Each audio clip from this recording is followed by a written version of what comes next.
Une question dans ce journal, que contiennent vraiment nos rivières? Eh bien la réponse est parfois étonnante, c'est le constat fait par une habitante de Grès-d'Oisseau. Chaque jour, peu importe la météo, elle nettoie les rivières bénévolement. Elle a d'ailleurs reçu le prix belge de l'énergie et de l'environnement l'année dernière. Le reportage, il est signé Céline Liégeois. Comme tous les matins, Anne-Laure Furnel a enfilé son équipement pour traquer les déchets. Objectif aujourd'hui, éliminer ces bouchons sur la lane. Ah, là, ça c'était la partie la plus sportive. Après, c'est juste s'installer dans l'eau et aller cueillir les jolis petits déchets qui nous ont laissés. Aujourd'hui, son compagnon est venu l'aider à ramasser des kilos de détritus. Canettes, bouteilles, sacs plastiques, mais aussi d'autres déchets plus surprenants. Bouteilles de vin, coton-tige. C'est une catastrophe. Les cotons-tiges qui arrivent en rivière ont été jetés dans les toilettes.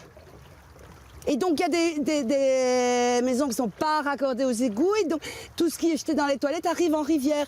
Alors en surface, on trouvera des cotons-tiges. Dans le lit, ce seront les lingettes. Mais ses véritables ennemis sont les sacs plastiques et la frigolite. Je peux prendre que les grands morceaux parce que dans la nappe, il y a des toutes petites boulettes désolidarisées.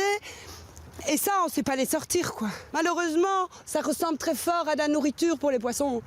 Ils vont l'attraper sans problème. En 2015, cette ancienne secrétaire commerciale au chômage a ainsi ramassé 5000 kilos de détritus. Il y a 5 ans, donc j'ai pris connaissance des 7e continents et de la pollution des mers et des océans. Donc, comme Don Quichotte, moi j'ai démarré le lendemain j'allais sauver les mers et les océans. Anne-Laure agit là où personne d'autre n'intervient. Non, clairement, personne ne nettoie les rivières si Anne-Laure ne le fait pas. Il faut savoir que la gestion des rivières est gérée par les différents gestionnaires, donc les communes, la région et la province. Et voilà, leur mission première, c'est d'assurer l'écoulement de l'eau. Maintenant, malheureusement, le déchet, il n'entrave pas toujours l'écoulement. Les autorités applaudissent son action, mais personne n'est prêt à l'engager. Seul un contrat de bénévolat lui permet de gagner 100 € par mois.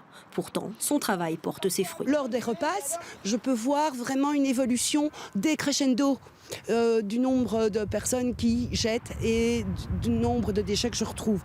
Les déchets sont triés, puis acheminés vers les filières adéquates. Récemment sanctionnée par le Forem, Anne-Laure a créé une ASBL. Elle espère ainsi pouvoir vivre de son activité en travaillant pour différents acteurs.